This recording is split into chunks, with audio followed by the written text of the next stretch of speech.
പ്രിയപ്പെട്ട വിശുദ്ധരെ, ഇന്ന് ഓഗസ്റ്റ് 31 ഞായറാഴ്ച, കൈത്താക്കാലം 6-ാം ഞായറാണ്.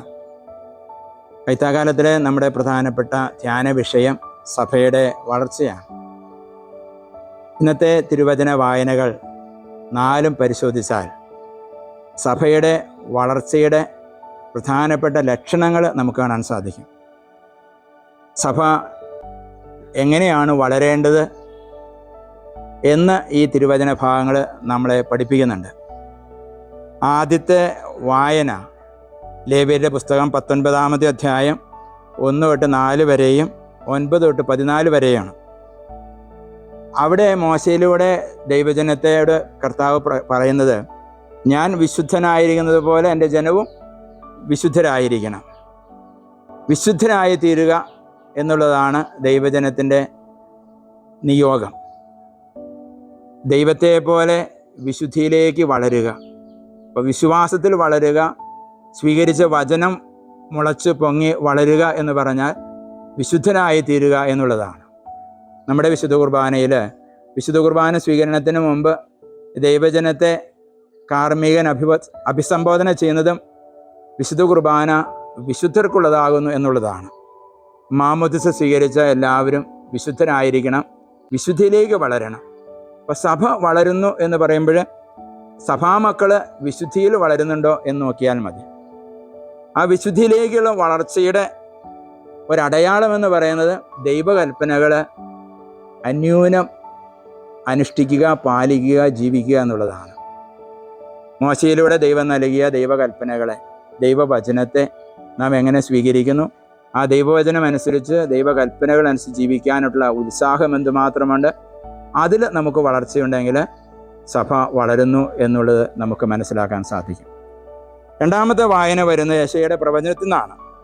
29-ാമത്തെ അധ്യായം 19 മുതൽ 24 വരെയാണ്. അവിടെ ദൈവത്തിൽ ആഹ്ലാദിക്കുക.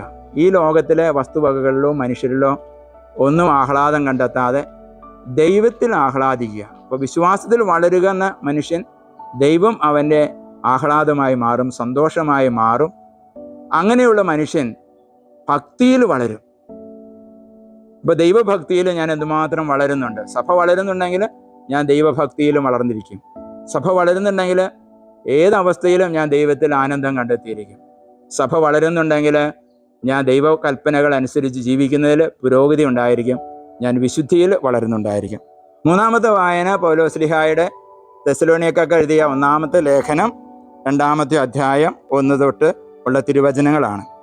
അവിടെ പൗലോസ്ലീഹ പറയുന്നത്, ഞാൻ സുവിശേഷം പ്രഘോഷിക്കുന്നത് മനുഷ്യരുടെ പ്രീതി കിട്ടാനോ അംഗീകാരം കിട്ടാനോ സൽപ്പേര് കിട്ടാനോ ഒന്നുമല്ല. ഞാൻ ഈ കഷ്ടപ്പാട് മുഴുവൻ സഹിക്കുന്നത് ദൈവത്തെ മഹത്വപ്പെടുത്താൻ വേണ്ടിയിട്ടാണ്.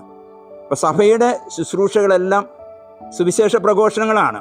അത് ആതുര ശുശ്രൂഷയായാലും ദൈവവചന പ്രഘോഷണങ്ങളായാലും സാമൂഹ്യക്ഷേമ പ്രവർത്തനങ്ങളായാലും നിർമ്മാണ നവീകരണ എല്ലാം സുവിശേഷത്തിൻ്റെ പ്രഘോഷണമാണ്. ഈ സുവിശേഷ പ്രഘോഷണ പ്രവർത്തികളുടെ ലക്ഷ്യം ദൈവത്തെ പ്രസാദിപ്പിക്കുക, ദൈവത്തെ മഹത്വപ്പെടുത്തുക എന്നുള്ളതായിരിക്കണം. പൗലോസ്ലീഹ പറയുന്നു, മനുഷ്യപ്രീതിക്ക് വേണ്ടി ഞാൻ ഒന്നും ചെയ്യുന്നില്ല. അപ്പോൾ സഭയുടെ വളർച്ച ദൈവപ്രീതിക്ക് വേണ്ടി, ദൈവത്തെ മഹത്വപ്പെടുത്താൻ വേണ്ടിയിട്ടാണ് നമ്മളെല്ലാ കാര്യങ്ങളും ചെയ്യുന്നത്, അതോ മനുഷ്യൻ്റെ പ്രീതി കെട്ടാൻ വേണ്ടിയിട്ടാണോ? ദൈവത്തെ മഹത്വപ്പെടുത്തുന്നതിന് വേണ്ടി സഭയുടെ എല്ലാ പ്രവർത്തനങ്ങളും അത്തരത്തിലാകുമ്പോൾ സഭ വളരുന്നു എന്ന് നമുക്ക് അനുമാനിക്കാൻ സാധിക്കും. അവസാനത്തെ വായന വരുന്നത് ലൂക്കായുടെ സുവിശേഷം 17-ാമത്തെ അധ്യായം 11 മുതൽ 19 വരെയാണ്. 10 കുഷ്ഠരോഗികളെ സുഖപ്പെടുത്തുന്നതും അതിലൊരുവൻ തിരിച്ചു വന്ന് നന്ദി പറയുന്നതുമാണ്. 6-ാമത്തെ ലക്ഷണം, സഭയുടെ വളർച്ചയുടെ 6-ാമത്തെ ലക്ഷണം എന്ന് പറയുന്നത് അനുഗ്രഹങ്ങൾക്ക് നന്ദി പ്രകടിപ്പിക്കുക എന്നുള്ളതാണ്. നമ്മൾ പലപ്പോഴും നന്ദി ഉള്ളവരായിരിക്കും, പക്ഷേ ആ നന്ദി പറയാൻ വേണ്ടി അവൻ തിരിച്ചു വന്ന് കർത്താവിൻ്റെ അടുത്ത് വന്ന് നന്ദി പറഞ്ഞു എന്നുള്ളതാണ്. ഐസയ്യായുടെ പ്രവചനത്തിൽ നമ്മൾ വീണ്ടും കാണുന്നുണ്ട്. 29-ാമത്തെ അധ്യായത്തിൽ 23-ാമത്തെ തിരുവചനത്തിൽ ജനമധ്യേ ദൈവം ചെയ്ത പ്രവൃത്തികൾ കണ്ട് ദൈവത്തെ മഹത്വപ്പെടുത്തുന്നു. വ്യക്തിപരമായ ജീവിതത്തിൽ ദൈവം ഇടപെടുമ്പോൾ, ദൈവാനുഗ്രഹം സ്വീകരിക്കുമ്പോൾ ദൈവത്തിന് നന്ദി പറയുന്നു. നന്ദി ഉള്ളവരായാൽ മാത്രം പോരാ, നന്ദി പ്രകടിപ്പിക്കണമെന്ന് കൂടി കർത്താവ് എന്ന് നമ്മളെ ഓർമ്മപ്പെടുത്തുന്നുണ്ട്. എൻ്റെ പ്രിയപ്പെട്ട സഹോദരങ്ങളെ, കർത്താവിൻ്റെ വചനം സ്വീകരിച്ച സഭ, മാമോദിസ സ്വീകരിച്ച നമ്മൾ വിശ്വാസത്തിൽ വളരുന്നതിൻ്റെ 6 ലക്ഷണങ്ങളാണ് ഇന്നത്തെ തിരുവചന ഭാഗത്തിന് നമ്മൾ. 1, വിശുദ്ധിയിൽ വളരുക. 2, ദൈവകൽപ്പനകൾ പാലിക്കുക. 3, എല്ലാറ്റിലും ഉപരിയായി ദൈവത്തിൽ ആനന്ദം കണ്ടെത്തുക. 4, ദൈവഭക്തിയിൽ വളരുക.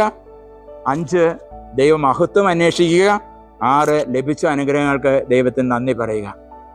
ഇങ്ങനെ സഭ വളരണം. ഈ സഭ വളരുന്നതിൻ്റെ ഈ 6 ലക്ഷണങ്ങളും നമ്മുടെ ജീവിതത്തിൽ ഉണ്ടാകാനായിട്ട് നമുക്ക് പരിശ്രമിക്കാം. അല്ല, കൃപ ദൈവം നമുക്കെല്ലാവർക്കും നൽകട്ടെ എന്ന് ആശംസിക്കുന്നു. ദൈവം നിങ്ങളെല്ലാവരെയും സമൃദ്ധമായി അനുഗ്രഹിക്കട്ടെ, ഇപ്പോഴും എപ്പോഴും എന്നേക്കും.